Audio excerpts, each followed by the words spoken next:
Welcome to the 10th Wandsworth Coronavirus Business Forum, Have Your Say for Businesses.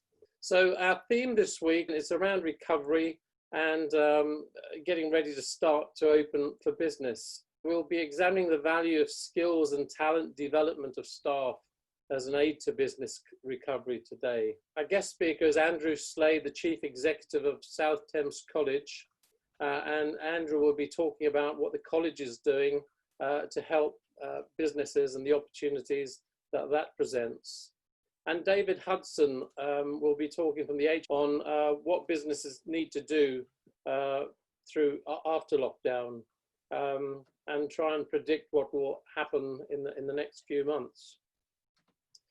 We also have our regular speakers from the Wandsworth Council, Councillor Jonathan Cook, the Cabinet Member for Business at Wandsworth Council, and Graham Russell will be giving us an update on the implementation process. So with that, I'm going to ask Jonathan Cook to come in and tell us what's happening at Wandsworth Council. Jonathan, over to you. Thank you, Steve. Good morning, everyone, and thank you, Steve, for arranging as ever. Maybe I can kick off with a bit of general update council-wide, and then move on to some specifics. I think probably the big development this week has been the return of schools on Monday, and we've been doing everything we can to support that and just recognise how incredibly important it is that schools get back into the routine and the knock-ons for working parents, and so we're working really hard on that, and that's been going pretty well. Obviously, lockdown generally has been easing what this weekend perhaps sort of slightly premature.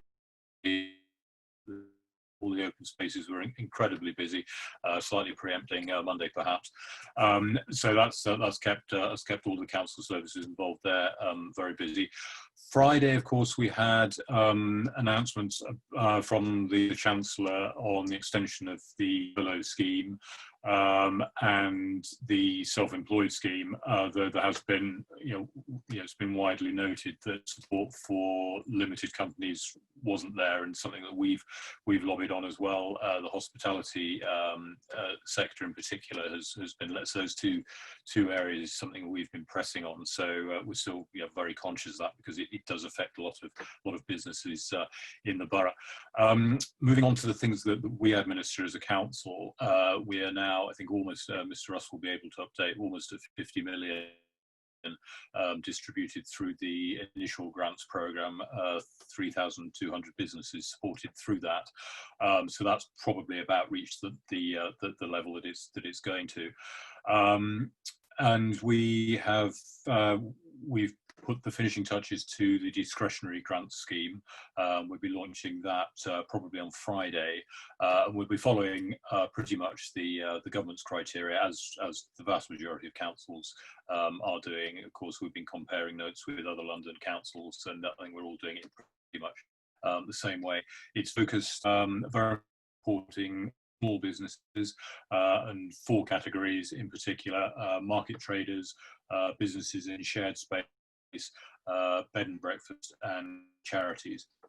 It's not as well resourced as we would like. We've got about 2.9 million, so we are a bit concerned that it will be oversubscribed, but obviously we will do our very best to maximise the impact of that. We've also received some funding from central government to support practical measures to encourage the opening up of town centres, secondary parades, and places of economic importance. So, in addition to all of the measures which are happening to encourage cycling and walking in preference to driving, in addition to that, we've got a particular focus on supporting areas of high footfall, which obviously is going to recovery. So there are other areas in the borough which lots of businesses benefit from the sort of practical things that Joe from M&S talked about at last week's meeting. So we'll be really sort of moving quickly to get those measures in place. Some of the sort of things that we've already seen, Putney High Street, more open, spacing, so that it's easier for people to walk around while also respecting social distancing. So it is very much the recovery phase, the theme of this meeting. So we're very happy to take any questions about the sort of things that we're working on, and that pretty where we're at. Thank you, Jonathan. Now, can I hand over to Graham Russell, who will give us an update on the actual process of distributing the grants. Graham, over to you. Good morning, everybody. Very brief update from me, because I think Councillor Cook has said most things that I was going to say. We're currently standing on the old grants at 49.995 million. So we're very close to a 50 million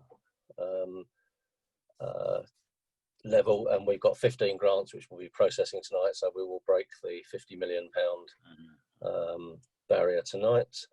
On the discretionary scheme, as Councillor Cook says, we're aiming for Friday. The only thing that's going to stop that will be if we can't get the web form working properly. We're expecting to be testing that today, and that we will be putting out some comms as widely as possible to announce when that scheme runs. Again, I'd reiterate what Councillor Cook has said. It's not really enough money to do what we're being asked to do with the scheme, and a number of businesses will undoubtedly be disappointed. There's nothing we can do about. I'm sorry about that, but that's just the way it goes with the level of resources we've been given. It's not going to be game-changing amounts of money for all the businesses that are in need. So that's my update, Steve. Thanks. Thank you, Graham. Is there anything you can tell us about how the discretionary process is going? For example, there was at one stage an opportunity to just give everyone, or as many people as possible, a £5,000 grant, or have you decided in Wandsworth how this is going to roll out? Not precisely, but what we have decided is that it wouldn't have been fair to go to a first come, first serve basis with a fixed amount agreed in advance, because we don't know what the level of demand is likely to be. And we took the view that we're going to have a time-limited application process during which everybody can make their application, and then we'll have to decide on the precise way in which the money is divided up between the eligible businesses once we've seen what the level of demand is. Thank you, Graham. That's really helpful. So I'm sure there'll be lots of questions in the Q&A session, but Indeed. For now I'd like to hand over to Andrew Slade. Andrew's, gosh, I was going to say new CEO of South Thames Colleges Group, but you've been there a little while now, Andrew, and you made some huge changes and been a great partner of Wandsworth Chamber, working with Christopher Dodd, made some huge inroads into local businesses. Andrew, over to you. Thank you. Yeah, I'm a principal of South Thames College. The South Thames, we're now part of a bigger entity, which is South Thames College Group. Peter Mayer-Smith is the CEO of the whole group, so that involves us as South Thames College, we've got Kingston College, Merton College and Cole Shortland colleges. So it means when we come together, we are independent colleges, but when we come together, it means we can work very collaboratively across South West London and the larger region to make sure we're offering as much quality and outstanding education as we possibly can.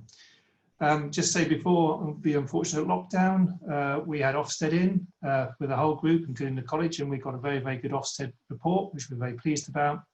It's helping us propel ourselves forward as a group and individual colleges. And I think we're the only college in London under the new inspection framework who have got that kind of accolade at the moment, which we're very proud of. And thanks to our staff team and all the hard work that's going on, but also to our partners as well. I've been here, as Steve says, it's nearly 2 years, not quite yet, but I haven't always worked in education, so working with employers to me is really, really important, and other stakeholders to make sure we're fully engaged and embedded in our local communities and support the economy and make sure we offer the right kind of training moving forward. So when the lockdown happened, we made a big commitment to the students we have across the whole group. There's about 5,000, about 1,000 of those at South Thames, and we've got well over 30,000 enrolments for adults. So a very large provider in Southwest London. So we made a commitment to try and get as many people online and carry on with provision as much as possible. With all the young people, we've been able to reach them and use different methods, whether it's Zoom, Hangouts, Teams, you name it. I think we've tried everything. So we tend to use a bunch of different methods. And also with adults, we've tried to make sure we've got as much of our adult provision money as possible. And part of this has been then us training our staff online as well to support that, so they can then do all the training. So as all companies, we've been dealing with the difficulties, but again, trying to put ourselves forward. But also as part of that, we also looked at what online packages we can do. So we've gone from not ever actually doing a course completely online. That's from enrollment through the whole process of enrollment onto the course, and then through the course, and the person gets certificates. So we developed that very quickly over a number of weeks. So we are actually offering online courses now. So that's another thing that's gone out to our local employers. Some of the courses on that have been through feedback from our contacts. So also we work very closely with Steve Diamond and Chantel at the local authority, who have been really supportive and incredibly helpful in helping us direct our curriculum. So at the moment we are working with employers. We have got a flyer which has got a list of our courses, but since the flyer's been done, they have increased. So we can give this link to Steve at the end, so you can then send that round to your members. But we want to keep moving that forward. We found it's been really, really successful. So employers are saying we want some stuff around dignity and safeguarding in adult social care, because we need to get people trained up more in that area, because that's a need at this moment. We can then put little packages together for businesses, which is all online, support people into those jobs or in the jobs they're in. There's also some of the employers have been asking us to do other areas as well. So we've been trying to dovetail our provision to meet what employers are looking for. So it's been a difficult time.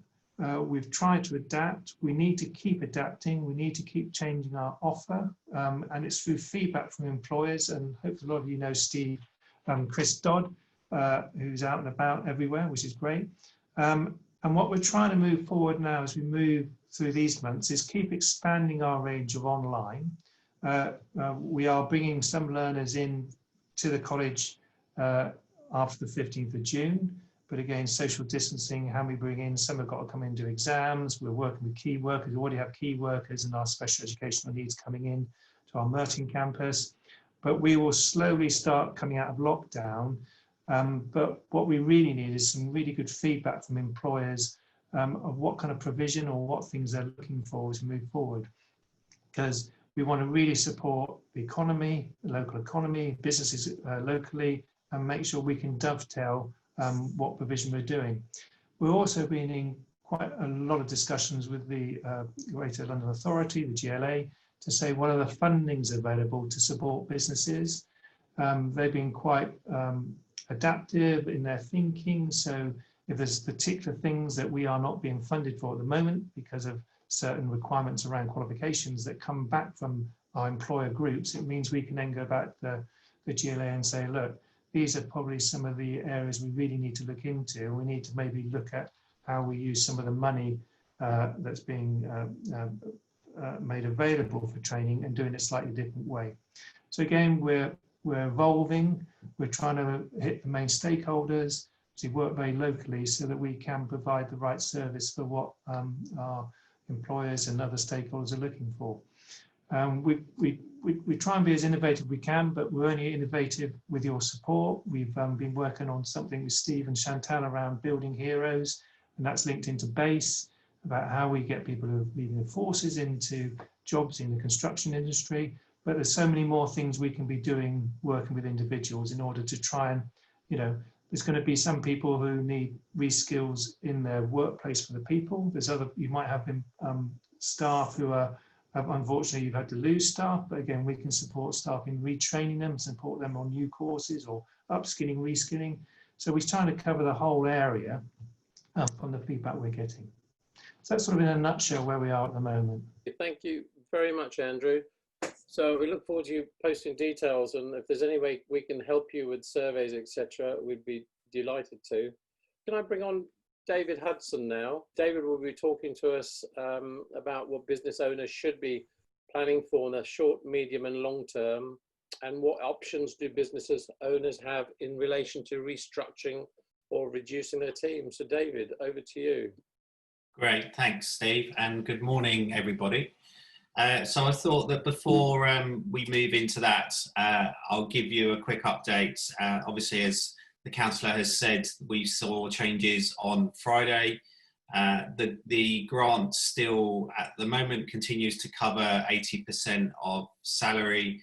The big news being from the Chancellor that the scheme continues as it is until the end of June, and then from July to October provides for more flexibility. So employees are, as we know, still receiving 80% of the grants, and as we've always said, it's an opportunity also as a more creative way of dealing with this to, for example, ask your teams to go off onto holiday just to help spread the liability around annual leave.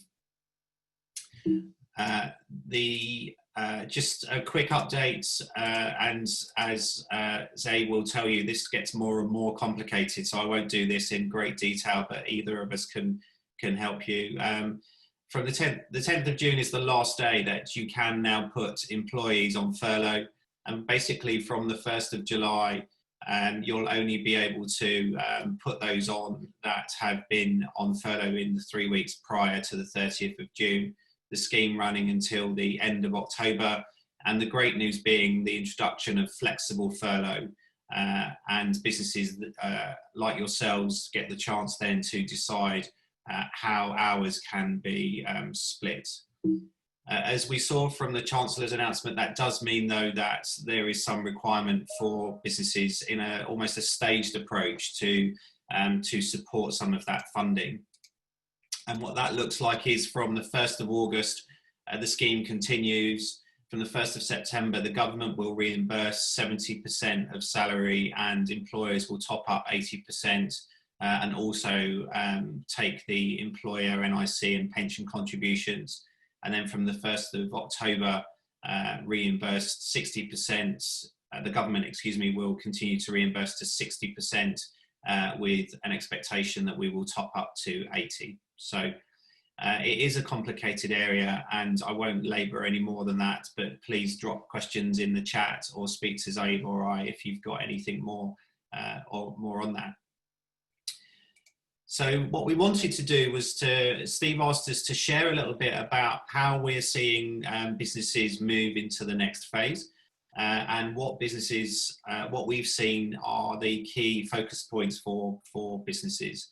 And we've essentially seen that there are three main areas that, in terms of beyond lockdown, business owners should be thinking about right now. And this all really sits around wanting to put yourselves in the best position so that with some planning, you are as foolproof as you can be as we move through the rest of the next 6 to 12 months. So there are some immediate things, and this health and well-being piece, as you know, is the health and safety piece is a big part of our response as employers to the coronavirus. Most importantly, and I'm not going to walk through every one of these points, but most importantly, before you're bringing your teams back, do please make sure that you're conducting a risk assessment to demonstrate that the workplace is healthy and safe for them to return to. And as we know, that does bring with it the requirements to have social distancing plans in place. And we, as the councillor said, there's already really practical examples of where people are taping, for instance, the office, or using shields, as you will have all experienced in retail. And finally, just thinking about wanting to make sure that things like canteen provision, it continues to remain limited. And then in the medium term, there's no doubt what we're seeing is that this situation has indirectly started to really make people think about how their businesses can take on a more flexible working approach. So the medium-term piece is thinking about what risk assessments do I need to do to make sure that if we are going to move people more to home working, that is underpinned by some good compliance and safety for the employees. And then longer term, almost full circle. So you will have seen in the media, as always, there's lively debates about what happens next. Are we going to have a second spike? What we see is, nonetheless, it's important to have contingency plans in place, almost irrespective of what might happen, because as we've seen here, no one really thought that we would be in such a worst case scenario, and a lot of businesses we've seen have been caught out as a result. So from the whole principle of planning, we suggest that in the longer term you do have your plan Bs in place, your mitigation plans, so that hopefully we're not in this place again, but if we are, that you're as prepared as you can be. From an employment perspective, one of the really big things that need to be thought about is, how are you going to bring people back to work? And again, I won't go through all of this, but in summary, you really should be thinking now about communicating with your teams that are on furlough. What I am seeing in real terms is that there is a lot of anxiety from people who are returning to work. I've been party to a lot of very emotional conversations and situations. And so the best way to mitigate that now is to really communicate with your teams. In the medium term, this whole situation, unfortunately, has had to raise the question around whether the structures that we're operating by in our businesses is right for us, and also do they need to be lean because of the financial impact of the virus. And so although it's a medium-term action, we suggest be starting to think now about what does your structure look like as your businesses start to return to whatever, frankly, the new normal is. I will say slightly, maybe conversely, that we are seeing on the recruitment front, for example, that the market is alive and well. And I'm certainly seeing people move around. I'm seeing people take the opportunity to fish in the talent pool, if you like, because as you know, there are lots of people like ourselves sitting at home who are captive audiences, who are actually quite enjoying the opportunity to talk about their careers and think about their next moves. So don't be closed off to the fact that this is an opportunity to think about more talent acquisition if you're looking to grow your business in the next 6 to 12 months. And then finally, to think about, again, in the longer term, how are you going to have to adapt your policies to respond to what's gone, but maybe what's coming? And that is the real practical suggestion around that, is probably to think about more the remote working requirements that you have maybe put in place, or that you may want to put in place. There is absolutely no doubt that many of our customers are having quite a radical rethink around how they are operating, and some of that is translating into wanting to sell off office space, for example, or reduce office usage to cut costs, because people are seeing that although it's been forced, the home working piece is maybe the way to go. And then finally, health and well-being, probably not necessarily as advertised as it should have been. This is, dare I say, more of the Facebook, LinkedIn type territory, talking about what's the mental health and well-being situation. I'm sure, and I know I have experienced ups and downs through this process, and what we're seeing actually is that the impact of working at home has had a huge environment on people. And quite honestly, what I'm seeing also is that there's this sole sense of people being slightly pent up, waiting for this return to work, feeling very anxious about it. And so as you unscrew that lid, you are potentially going to have to deal with employees that will be maybe more sensitive than usual. So really take time to consider how are you going to really kind of oil the wheels in terms of getting these people back to work in a way that makes them feel safe and understood and supported. There are a lot of materials around it. It's not an expensive option, but we would suggest looking at things like e-learning modules to help employees ease back in. Employee assistance programs. So these are programs whereby you can call up an independent number, share your views. It's very confidential, and it's just a valve, again, to my point about giving people an out so that they can off gas, if you like, before they return. And along with flexible working, what we've seen in the pandemic has really heightened is this whole point around mental health and well-being. So things are never really going to return to as they've been. And what we recommend is that you capture that and really take an opportunity to think about how are you dealing with people's mental health at work. And that's not just the people that have been out on furlough, but equally the people that have been working have, as we know, been under an equal amount of strain. And then finally, in the longer term, recommending that the health and well-being agenda is something that you continue to keep alive in your business. We've seen some great work around mental health first aiders, as an example, that can help interject where employees are maybe struggling. But nonetheless, these initiatives can be inexpensive. Most of all, my sort of parting comment here is just to make sure that it's high on your agenda, because it is clear from this experience that it's an area, A, I think we were underestimating, and B, as a result, that we really need to make sure continues to be in focus. Unfortunately, we are seeing that this situation is leading to reductions. The furlough scheme and the coronavirus job retention scheme greatly supports the sort of not having to let people go straight away. But if you are in that place, and we know people are, then do make sure that you're starting to think about how to approach your restructures.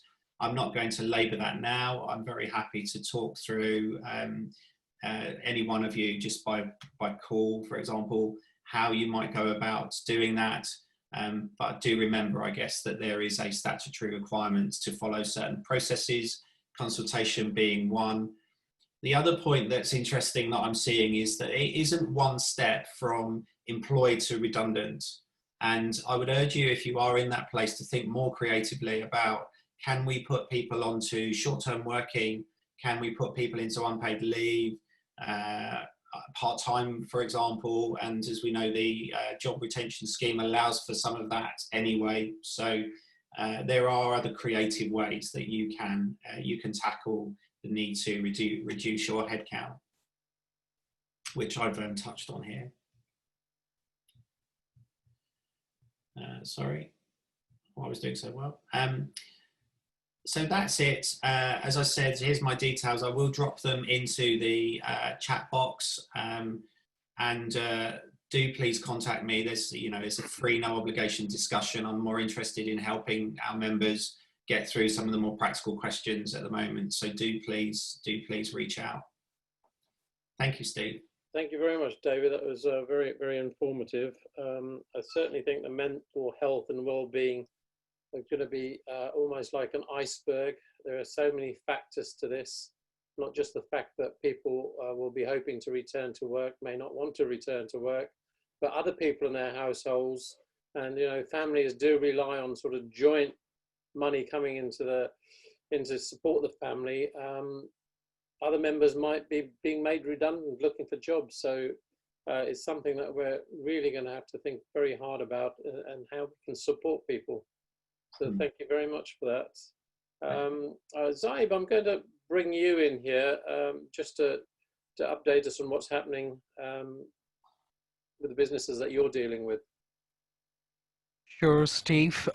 Thanks. I will add to the furlough. We're seeing many of our clients are raising inquiries whether they can use the furlough period to um, give notices to their employees as well. So as David mentioned, there are statutory requirements and you need to ensure that you do follow the legal process. The furlough scheme was announced to help support businesses to retain staff. But having said that, it doesn't mean that the employers have to go into liquidation problem. If they can't afford to retain staff, they have to look at other ways of surviving. So hence the redundancies will come into play. And certainly we are seeing a lot of inquiries in reference to that. Please, if you have any questions in reference to furlough, do drop us an email or David and we'll respond.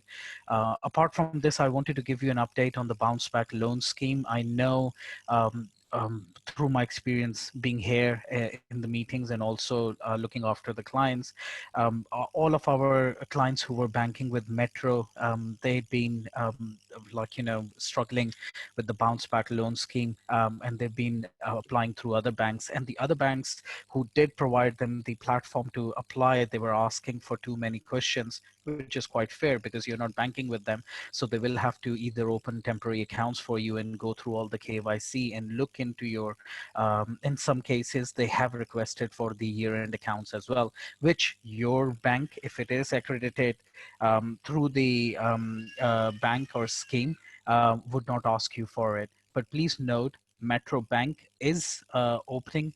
We've seen on the Bank of England website as well. And we've also seen on Metro Bank website that they are launching the platform very soon. So it should be made live. If not on this Friday, I think next week, any day it will come to life. Thank you. Lovely. Thank you very much for that, Zaib.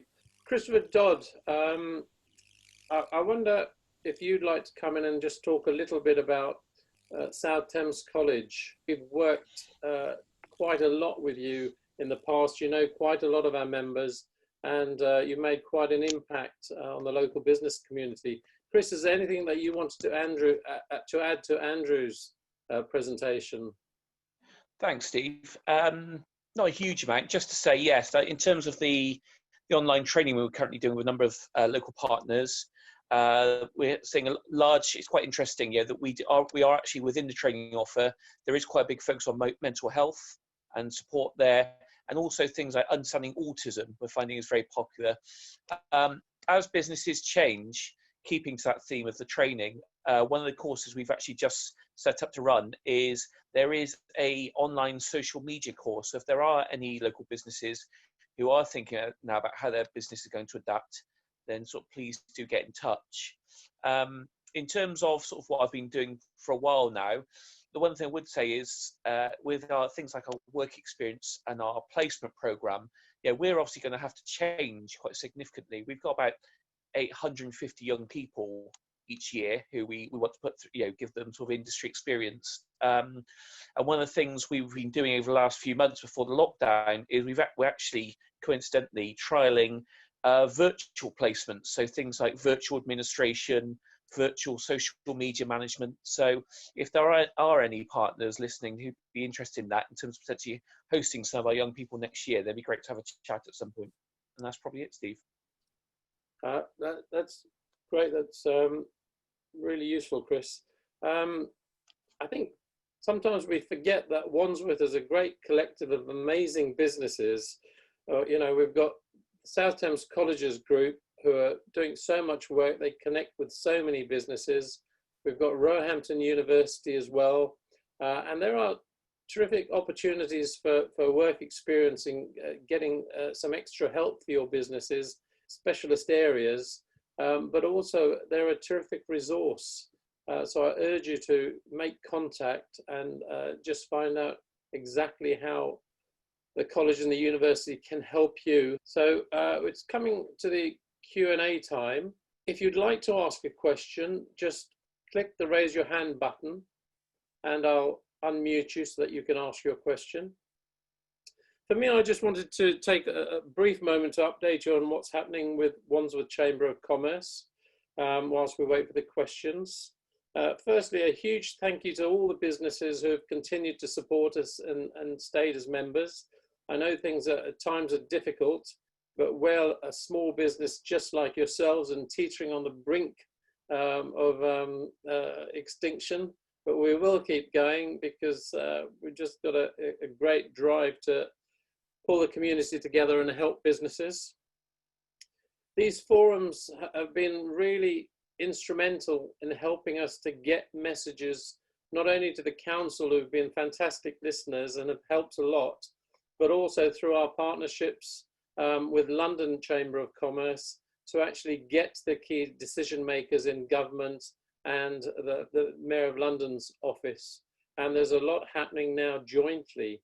We have a regular meeting with the London Chamber and the other local London chambers on a Wednesday, strangely enough, at 2 p.m. And there are some new initiatives coming out that will focus on getting London back open and running again. You'll notice that I sent out an email asking businesses to complete a short survey for London Chamber. This is a weekly survey that goes out Monday, but they collate the responses and present back to government by Thursday. So it's an opportunity, and it literally is just a few questions. I think the most interesting part of the survey is the dialogue box, when you can actually pose some of the problems. And the whole point of the survey and forums like this is to give businesses the chance to put their particular case and circumstances forward, and for us to try and make government see the sense in, helping everybody. We all know the dilemma. There's not enough money to go around, and certain sectors are benefiting more than others. We can try and influence, and that's one of our roles, and it's certainly a role that the Wandsworth Council has been taking forward. People ask for PPE equipment, and we've sourced through Zyb's contact a very good retailer. And I think you can get 50 masks, for example, for as little as about 37 pence. Excess Retail, I've put the contact details on the chat box.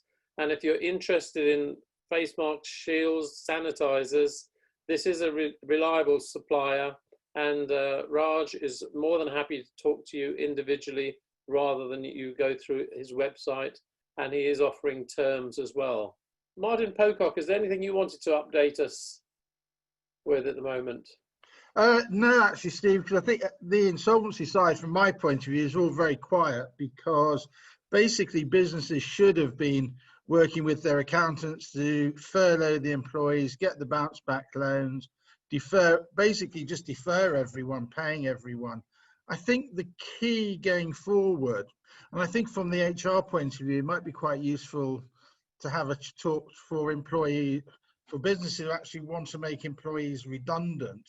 I think it'd be good to have a little session from furloughing to redundancy, just to make sure everyone then complies with all the HR rules, because I'm not an expert on those, just so they've given the right notice period and things, during, so that you don't want to you don't want to fall foul of the employment law when you stop making employees redundant, because that's just going to get expensive for you, and you're going to be tied around in tribunals. I think that actually, with the HR people, would be, I think, quite a very useful.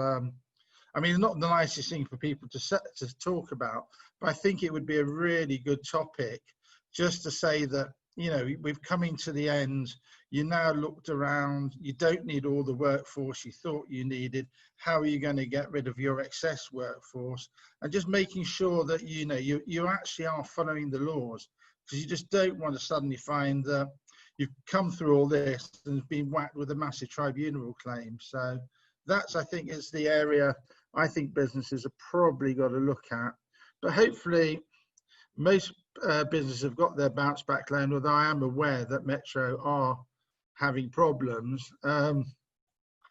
Ironically, I'm playing golf tomorrow with the director of Kingston at Metro, so I will make inquiries there and can pass on any comments if anyone wants to know anything from Metro, because I will be with the guy for a couple of hours. So ping me an email or ask them now, and I'll ask tomorrow, then I'll share the thoughts with you all. Thank you, Martin. It's good to have you on board, not from the insolvency point of view, but just from the fact that businesses need to consider all angles. And I suppose once businesses are asked to contribute to some of the furlough payments, it will bring on more pains for some businesses. So thank you for that. Richard, is there anything happening on the insurance front?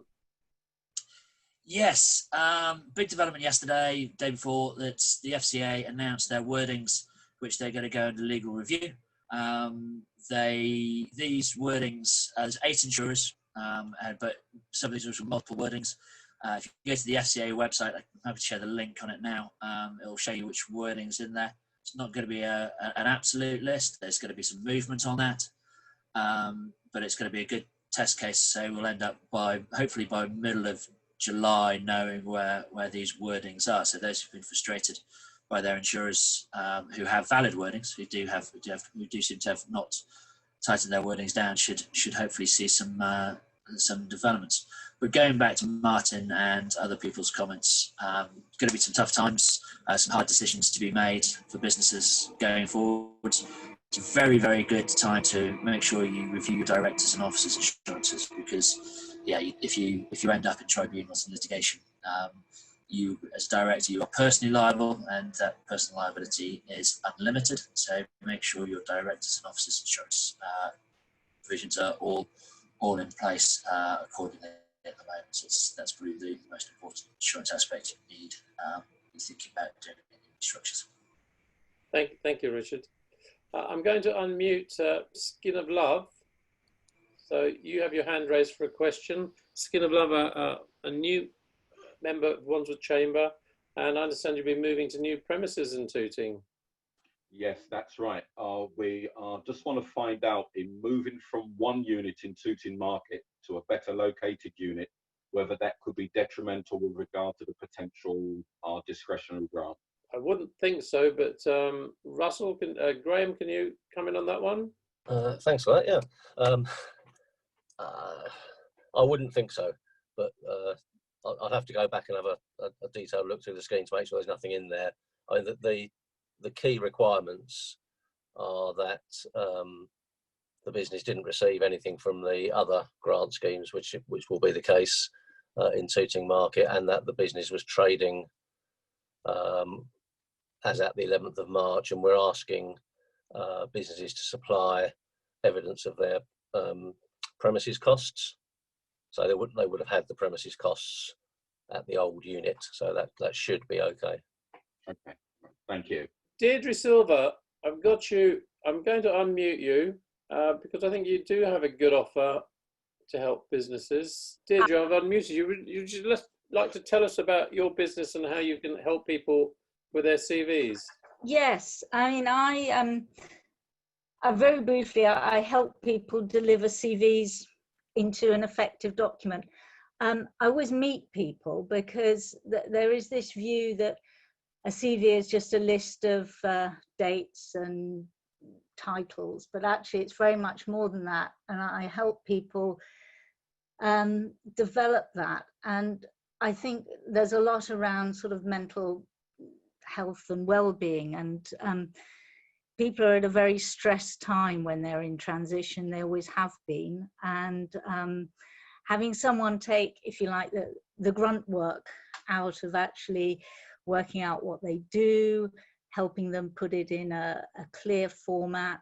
I used to work in headhunting in the research side, so I spent a lot of time supporting candidates who are interested in roles to really present themselves. And, you know, people don't find that easy. So having a bit of help at that stage, and also organizations like to have someone, you know, it's an offer that if they are sadly having to make people redundant or roles redundant, that actually helping people move on and giving them that, just that little bit of extra support can be very helpful. So, just trying to offer that extra level of support at a time which is very difficult for people. And I've always helped people who are returning, looking for new roles, looking for promotion, but it is particularly sensitive at the moment. Okay, thank you very much, Deirdre. I always remember, I haven't had that many jobs, but when I had to write a CV, it was very, very daunting, and I probably put too much in it. Marjan, you have a question? Hi, good morning, everybody. My question is for Chris, Chris Dodd. I don't know whether he's still there or not, or his video is. Hi, Chris. I just want to know that is your media department still, are people still there? Because previously you were working with local businesses, and your students, they were producing films, clips, educational material. And we had some initial discussion about approaching you and to utilize the expertise of the staff or students that they are on the final year of the media studies. I don't know, are these people are still there, or the college is? Yes, we were. Well, I mean, potentially it would be the new academic year now. And we probably September. Because obviously most of our courses have, well, in terms of classroom teaching is finished, but yes, we will be looking. That's sort of very much a rolling thing we do. So yeah, we would be looking for new offers and new projects from September onwards, September and October. So what's the best way to initiate something with you? Do you have my email? I have you on LinkedIn. Shall I message you on LinkedIn, or shall I email you? Do that way, and we'll go from there. Okay, thank you very much. No worries. Have a nice Thanks. day. Bye. All right. That's a really good question, that one, because we do a huge amount for businesses with our students supporting or doing live projects as well. So we take on a live project that an employer wants, and Chris has been working hard on across all sector areas, including construction.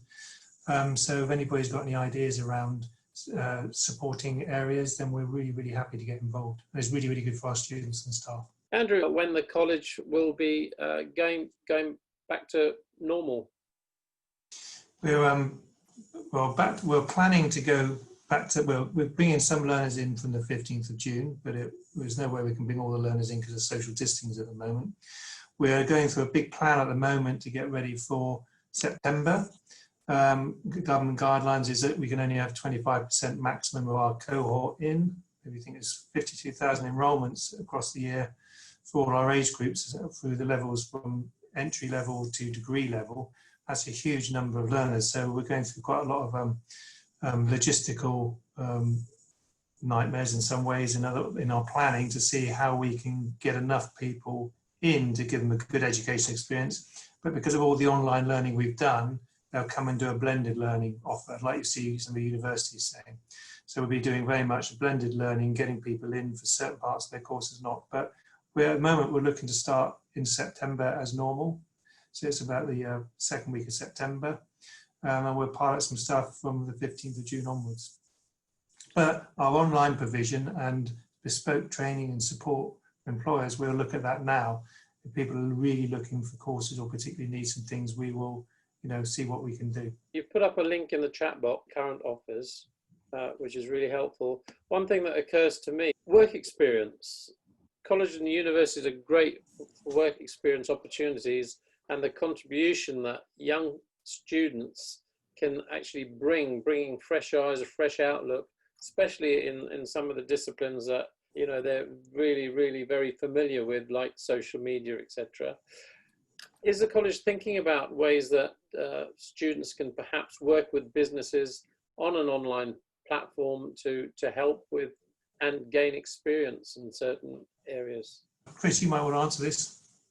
Okay, yes, we are, Steve, and we've done it in a couple of instances over the last year or so, actually. Some of the local sports clubs, for example, we've had some of our business learners managing their social media for them. So it is something we can do. And one of the things we're looking at, I mentioned earlier, is almost in terms of placement, sort of, based on social distancing, looking at virtual placements whereby the learners would manage it virtually. So, if a business has a very small site or if they work from home, then they could support that way, a bit like things like our art and design learners do. So if one of the things we can do, which we've done quite a lot of in the last year or so, is our art and design learners have done a number of graphic design projects for local businesses. So things like corporate flyers. And the great thing now is, yeah, we can do things like the briefing online. So there's not that risk factor of people having to find space for those sorts of things, or if people are concerned about whether they're going to host learners, we can actually do most of it virtually now. Yeah, that's great news, because from my point of view, I've got one furloughed member of staff, so I'm down to doing everything. And if anything, the digital environment has created more work. There are lots of things on social media, etc., that I'm not doing, and there must be quite a few businesses in the same predicament. So I'd love to talk to you about maybe getting some help along those lines, and talk about some of the other projects that we were doing, Chris. Yeah, sure. Okay. I think, Steve, I think as a college, we're saying that we won't be going back to business as normal probably ever now. I think raised by your other speakers. So we are just trying to use and evolve what we've been doing. So with some of the stuff we can do now is better online and works healthier with or easier with employers. So we are looking to change and adapt and do things in a new way. So anybody feeding back, this helps us then develop that. I think this is exactly what's going to happen. We are going to evolve and use digital more, and it's a great opportunity for a lot of people, really. So with that, unless anyone wants to add anything, we have no more questions. I'd just like to thank all of our speakers for contributing to this business forum. We will share the video recording and the chat box in case you've missed any of the contacts. And we'll see you next week. If anyone's got any particular speakers they'd like to appear, please email me, steve@wandsworthchamber.org. And apart from that, I will close this meeting and see you next week. Thank you very much.